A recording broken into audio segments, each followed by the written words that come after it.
Hey guys, welcome to back my channel. তোমরা সবাই কেমন আছো? তো চলো আজ তোমাদেরকে একটা রেসিপি রান্না করে দেখাবো। তো দেখো, আমি এখন ফ্রিজটা খুলছি, খুলে আমার আদা বাটাটা বার করছি। তো আদা বাটা বার করে আমি এখন আমার যত রকম জিনিস দিয়ে রান্না করব, তো সেটাকেই আমি এখন আগে থেকে রেডি করে রাখছি যাতে আমার সুবিধা হয়। তো তোমরা সবাই কচুর শাক নিশ্চয়ই খেয়েছো। তো আমি আজকে কচুর শাকই রান্না করছি চিংড়ি মাছ দিয়ে। তো তোমরা সবাই জানো যে কচু শাক কীভাবে রান্না করে, তো আমি আমার মতন করে রান্না করে তোমাদেরকে দেখাবো আজ। তো তোমরাও দেখিও আমাকে তোমরা কীভাবে বানাও। তো আজ তোমাদেরকে দেখাচ্ছি আমি কি করে বানাবো। তো চলো দেখাই। এখন আমি আমার কচু শাকটা সিদ্ধ করতে দিয়েছি, দুদিকেই দিয়েছি, কারণ অনেকটা বেশি নিয়ে এসেছি, তো সেই জন্য আমার একটা কড়ার মধ্যে ওটা ধরবে না।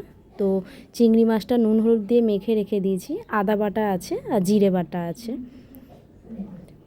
তো এখন সিদ্ধ হচ্ছে, এটা সিদ্ধ হয়ে যাওয়ার পর তারপর আমি আমার রান্নাটা শুরু করব।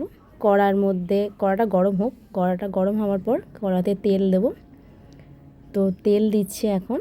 তো কড়াটা গরম হয়ে গেলে তার মধ্যে আমি আমার চিংড়ি মাছগুলোকে ছেড়ে দেবো। তো আগে কড়াটা গরম হোক।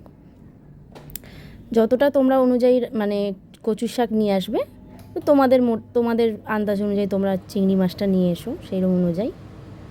আর আমি আমার মতন করে রান্না করছি, তো তোমরা তোমাদের মতন করে রান্না করো। তো কীরকম রান্না করছি সেটা তোমাদেরকে জানাই। তো তোমরাও আমাকে জানিও কমেন্টে তোমরা কীরকমভাবে রান্না করো, আমাকে জানিও। আর আমি রান্না করতে ভীষণ ভালোবাসি, তো সেই জন্য আজকে তোমাদেরকে এই রেসিপিটা বানিয়ে দেখাচ্ছি। আর আমার এই ভিডিওটা যদি ভালো লেগে থাকে তো তোমরা আমাকে একটু লাইক কমেন্ট করে দিও। তো চলো বন্ধুরা, তোমাদেরকে দেখাই কিভাবে আমি আমারটা রান্না করছি। তো এখন আমি আমার চিংড়ি মাছটা কড়াতে দিলাম। কড়াতে দেওয়ার পর একটু ভালো করে নেড়ে চেড়ে নিয়ে ওই কড়ার মধ্যে হালকা তেল দিলাম, আর একটু দিয়ে পেঁয়াজটা দিলাম। আমি যেহেতু পেঁয়াজ খাই, মানে আমি পেঁয়াজ দিয়ে করি, তো সেই জন্য আমি পেঁয়াজটা দিলাম। অনেকেই খায় না পেঁয়াজ দিয়ে, আদা দেয়, রসুন ফসুন এসব কেউ দেয় না। তো আমি পেঁয়াজ দিয়ে টমেটো দিয়ে করছি, আমি আমার মতন করে করছি। তো তোমরাও তো ট্রাই করে দেখতে পারো বাড়িতে, তোমাদের আশা করি ভালো লাগবে। তো আমি এখন পেঁয়াজ আর টমেটোটা দিয়ে এখন একটু নেড়ে চেড়ে নিই। নেড়ে চেড়ে নেওয়ার পরে তার মধ্যে আমি আমার যা যা দেওয়ার সেগুলো আমি দেবো। কী কী দিচ্ছি দেখো। আগে একটু জিনিসটা সিদ্ধ হয়ে যাক, তারপরে ওর মধ্যে আমি যে একটুখানি নরম হয়ে আসবে পেঁয়াজ আর টমেটোটা, তখন আমি আমার নুনটা দেব। নুন যেহেতু দিয়েছি আগে সিদ্ধ করে, মানে কচুর শাকের মধ্যে, তো সেই জন্য আবার একটু নুন দিচ্ছি, স্বাদ মতো নুন দিচ্ছি। দিয়ে নেড়ে চেড়ে তারপর আমি আমার হলুদ লঙ্কা এগুলো দেব। তো জিনিসটা আগে নেড়ে চেড়ে নিই।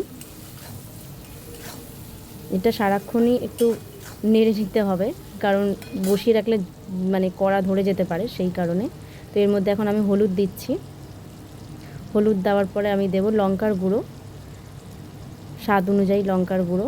আমি যেহেতু ঝাল খাই আর একটু আমি স্পাইসি করে খেতে ভালোবাসি, মানে সব কিছু দিয়ে তেল ফেল সব কিছু দিয়ে, তো সেই জন্য। অনেকেই তেল কম খাও, তো আমি তেল বেশি দিয়ে রান্না করি। তো এখন আমি আমার সব কিছু দিয়ে মশলা দিয়ে আমি এখন আমার নাড়ছি। নাড়ার পর কিছুক্ষণ পর আমি দেবো আদা বাটা আর জিরে বাটা। অনেকেই ওর মধ্যে পাঁচফোড়ন দেয়, বাট আমি দিইনি, আমি আমার স্টাইলে বানাচ্ছি। আদা বাটা দেবো এবার। আর আঁচটা সবসময় একদম ধিমি আঁচে করতে হবে, কারণ কড়া যদি ধরে যায় মশলা তাহলে তেতো হয়ে যেতে পারে, সেই কারণে আমি হালকা আঁচের মধ্যে দিয়ে আমি রান্নাটা করছি। তো এবার দিচ্ছি আমি আমার জিরে বাটাটা, পুরো জিরে বাটাটা দিয়ে দিলাম। জিরে বাটা দেওয়ার পরে একটু কড়াটার মধ্যে নেড়ে নেব। নেওয়ার পরে ওই বাদবাকি যে জিরে বাটাটা থাকবে সেটাও দিয়ে দেবো। তো এখন আমি মানে মশলাগুলো নেড়ে নিচ্ছি। দেখো তেল ছেড়ে দিয়েছে। তো তারপর আমি আবার ওই আমার বাটির মধ্যে যেইটুকুনি থাকবে সেইটুকুনি আমি পুরো ঢেলে দিচ্ছি। ঢেলে দেওয়ার পরে আমি আবার এটাকে নেড়ে নেব। সবাই সব রকম স্টাইলে কচুর শাক রান্না করে, তো আমি আমার মতন স্টাইল করে রান্না করছি কচুর শাক। তো পুরো রান্না ভিডিওটা দেখো, দেখে বাড়িতে তোমরাও ট্রাই করো আর জানিও কেমন হয়েছে। তো দেখো বন্ধুরা, এখন আমার মশলার মধ্যে থেকে তেল ছেড়ে দিচ্ছে। তো তেলটা যখনই ছেড়ে দেবে তখনই ভাববে যে মশলাটা পুরোপুরি একদম হয়ে গেছে, মানে কাঁচা কাঁচা গন্ধ বেরোবে না, সেই কারণে তেলটা ছেড়ে দিলে সেটাতে বোঝা যায়। তো ভালো করে নেড়ে চেড়ে নেওয়ার পরে তারপর আমি আমার কচুর শাকটা দেবো, তো সেই জন্য নাড়ছি।